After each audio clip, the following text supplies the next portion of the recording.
ಸಂವಿಧಾನ ಬದಲಾವಣೆ ಮಾಡ್ತಾ ಅಂತ ಹೇಳ್ತಾರೆ. ಇವತ್ತು ನಾವೇನಾರು ಮಾಡಿವ 10 ವರ್ಷ ಸಂವಿಧಾನ ಬದಲಾವಣೆ. ಇವತ್ತು ಕರ್ನಾಟಕದಾಗ ಬೊಮ್ಮಾಯಿ ಸರ್ಕಾರ ಇದ್ದಾಗ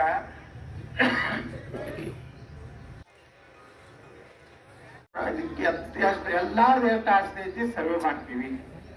ಅದನ್ನ ಅವ್ರ ಮನೆ ಬಂಗಾರ ಎಟ್ಟೈತಿ, ಅವ್ರ ಜಮೀನ್ ಎಟ್ಟೈತಿ, ಮನಿ ಎಟ್ಟದಾವು, ಮನಿ ವ್ಯಾಲ್ಯೂಯೇಷನ್ ಏನು, ಅದ್ರ ಪ್ರಕಾರ 55% ಸರ್ಕಾರಕ್ಕೆ ಬಿಟ್ಟು ಕೊಡ್ಬೇಕು. ನೀವು ಈ ಕಾಯ್ದೆ ಈ ದೇಶನಾಗ ತರ್ತೀವ ಅಂತದನ್ನ ಅವ್ರು ಹೇಳ್ಯಾರ. ಅದಕ್ಕೆ ಕಬ್ಬಲ್ ಇದ್ರೆ ಕಾಂಗ್ರೆಸ್ಗೆ ಹಾಕ್ರಿ.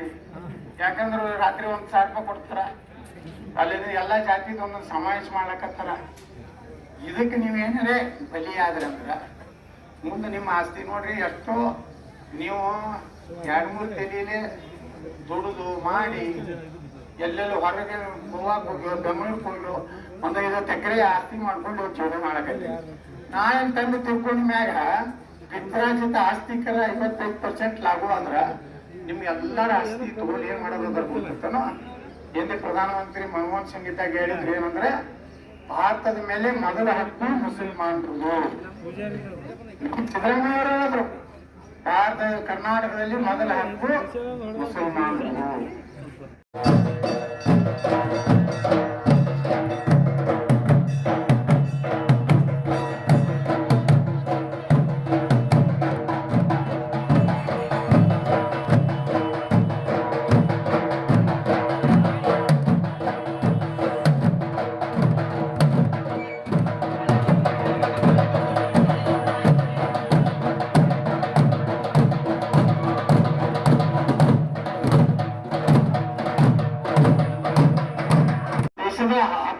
ಪ್ರಧಾನಮಂತ್ರಿ ಮೊನ್ನೆ ವಾರಣಾಸಿ ಒಳಗ ನಾಮಪತ್ರ ಸಲ್ಲಿಸುವಾಗ ಅವ್ರ ಆಸ್ತಿ ಎಷ್ಟಪ್ಪ ಅಂತ ನಮ್ಮ ಪ್ರಧಾನಮಂತ್ರಿ 2,30,00,000. ಇವರಿಬ್ರು ಅಣ್ಣ ತಮ್ಮ ಆಸ್ತಿ ಎಷ್ಟು? 2,000 ಕೋಟಿ. 2,000 ಕೋಟಿದ 10 ಪಟ್ಟು ಹಿಡ್ರಿ. ಅಂದ್ರ ಸರ್ಕಾರಿ ವ್ಯಾಲ್ಯೂಯೇಷನ್ ಕಡಿಮೆ ಬರ್ತದೆ. ಗುರ್ತೈತಾರ 1 ಎಕರೆಕ ಸೌರಾಷ್ಟ್ರಾಗ 1 ಲಕ್ಷ 1.5 ಲಕ್ಷ ಇರ್ತದೆ. ಹೊರಗೆ ನೀವು ಮಾರ್ಲಕ್ ಹೋದ್ರೆ 20-25 ಲಕ್ಷ ರೂಪಾಯಿ ಇರ್ತದಲ್ಲ. ಹಂಗ ಅದನ್ನ 10 ಪಟ್ಟು ಹಿಡಿದ್ರು 20,000 ಕೋಟಿ ರೂಪಾಯಿ ಮನುಷ್ಯ. ಅದಕ್ಕೆ ನೀನು ಶ್ರಮಪಾಲಿ ಹೇಳಿದಕ್ಕೆ ನೋಡ್ರಿ, ಅವ್ರು ಹಾಕೋತಾರ ರೈತರು 5 ಲಕ್ಷ ಕಂದಿಯಲ್ಲ, ನಿಂದು ರೇಟ್ ಹೆಚ್ಚೈತಿ, ನಿನಗೆ 50 ಕೋಟಿ ರೂಪಾಯಿ. ಇವತ್ತು ನೋಡ್ರಿ 10 ಕಿಲೋ ನಮ್ಮವ್ರು ಹೇಳಿದ್ರು ಕಾಂಗ್ರೆಸ್ 8 ಕಿಲೋ 10 ಕೆಜಿ ಅಕ್ಕಿ ಬೇಕಾ? 200 ಯೂನಿಟ್ ಉಚಿತ. ಕಾಕಾ ಪಾಟೀಲ್ಗೂ ಫ್ರೀ, ಮಹಾದೇವಪ್ಪಗೂ ಫ್ರೀ, ಸೋಮನಗೌಡ ಪಾಟೀಲ್ ಶಾಸನಗೂ ಫ್ರೀ, ನನಗೂ ಫ್ರೀ, ರಾಜುಗೌಡಗೂ ಫ್ರೀ. ನಮ್ಗೆ ಕೊಡ್ತೀವಿ ಒಪ್ಪನ್ಯಾಕ? ಇವ್ರು ನಮ್ ಕೊಟ್ಟಾನ ನಾವು ಬಿಲ್ ತುಂಬಟ್ಟೇನು ಅಟ್ಟೆ ನಾವು ನಡೇನು ಇಲ್ಲ. ಬಡಲು ಕೊಡು, ಅದು 200 ಪೂರ್ತಿ ಕೊಡ್ಬೇಕಲ್ಲ. ಅದು 200 ಯೂನಿಟ್. ಯಾಕಂದ್ರೆ ಈಗಾಗಲೇ ಹೇಳಿದವ್ರು 2,000 ರೂಪಾಯಿ ಕೊಟ್ಟಿರ್ತಾ ಇದಾರೆ, ಮತ್ತೊಮ್ಮೆ 1 ಲಕ್ಷ ಎಲ್ಲ ಮಹಿಳೆಯರ ಕೊಟ್ಟಿರ್ತಾ ಇದಾರೆ. ವಿಚಾರ ಮಾಡ್ರಿ, ನಮ್ಗೆ ಹೇಳ್ಕೊಂಬತ್ತಾರೆ 1 ಲಕ್ಷ ಎಲ್ಲಿ ತಂದು ಕೊಡ್ತಾರೆ?